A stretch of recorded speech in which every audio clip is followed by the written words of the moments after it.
The Art of Being Ruled. Wyndham Lewis. Original publication 1926. 1989 edition. Narrated by Skeptical Waves. Part 7. The Family and Feminism. Chapter 7. Science and the Feminine. In Daedalus, recently published, Mr. Haldane has briefly prophesied the triumph of ectogenesis, placing its experimental realization in the year 1951. In spite of the fact that he asserts that opposition to these innovations will come from the feeling of the conservative majority that such innovations have an air of presumption and indecency, p. 53, it is not really the majority that is in question, and, of course, what is intended in any case is to stress the essential indecency of the present arrangement, and the great decency of the proposed ectogenetic realization of life. All of which confirms us in the conviction of the essential puritanism and squeamishness of the scientific outlook, the outlook, that is, of the average man of science. The substitution of the doctor for the priest is not really, as it would seem to be, in the interest of carnal joys. Science, as a religion, would be a very austere affair indeed, outdoing all, it is most likely, in its cheerless intolerance. Let us consider, for instance, with Mr. Haldane, the simple act of milking a cow. Consider so simple and time-honored a process as the milking of a cow. The milk, which should have been an intimate and almost sacramental bond between mother and child, is elicted by the deft fingers of a milkmaid, and drunk, cooked, or even allowed to rot into cheese. We have only to imagine ourselves as drinking any of its other secretions, in order to realize the radical indecency of our relation to the cow. This is in order to show how, if it were proposed to milk a cow electrically, and we protested that that was indecent, we could be convicted of an age-long indecency in milking it with our hands. But biological inventions are abhorrent to humanity, and they call them indecent, Mr. Haldane thinks. Yet such inventions, beginning as a perversion and monstrosity, end as a ritual. Even now surgical cleanliness is developing its rites and its dogmas, which, it may be remarked, are accepted most religiously by women. It is precisely the clinical rites of cleanliness and the growth of a whole network of ordinances, whose administration might be at first in the hands of women, that will probably produce the most intensive ceremonial that has ever been elaborated.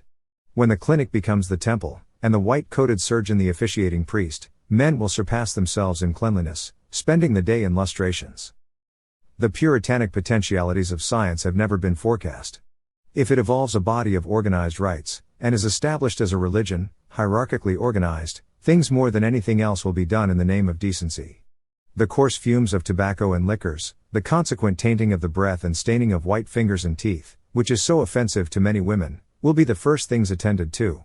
A scantling of the immaculate, non-carnal world of the future can be examined on all sides today.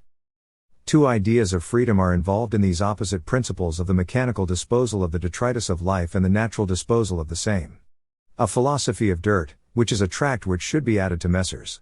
Kegan-Paul's series, would oppose nature to art, the ancient or animal world to the non-animal world of science. What we still call art is the science of the ancient world, that of nature. Michelangelo, aside from his primitive Titanism, would be a suitable hero for such a philosophy, which would dwell on the admirable picture of this ancient master engaging in his yearly change of boots and nether garments, which never quitted his body except to make way for a new outfit.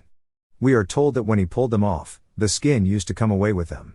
His colossal prophetic images, and scenes of the first creation, and his rough personal habits, would provide the requisite background for that thought that gave its preference to the natural.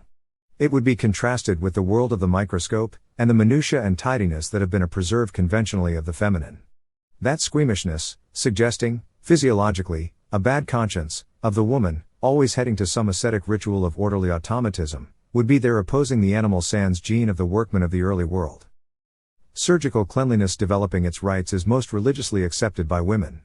The liaison between the woman and applied science is as evident as the ascetic tendencies of science, and the puritanic standards that must ensue as its organization grows.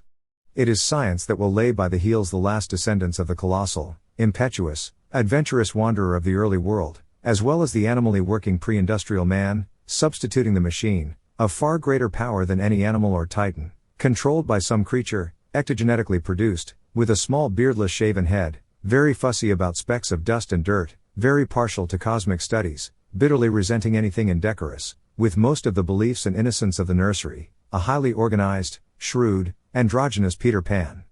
That is the logical forecast from the tendency of the moment. But, of course, so many things may interfere with this that there is as much chance of its not reaching its goal as of its doing so. Indeed, What is suggested here, with every possible apology for its flagrant optimism, is that it will probably not happen. That is not the sort of world that will necessarily ensue. It is the nightmare, nothing more, that the present tendencies would predict if literally worked out. Their realization would imply, however, that people had ceased to be conscious personalities. The world would in that case have melted into inanity.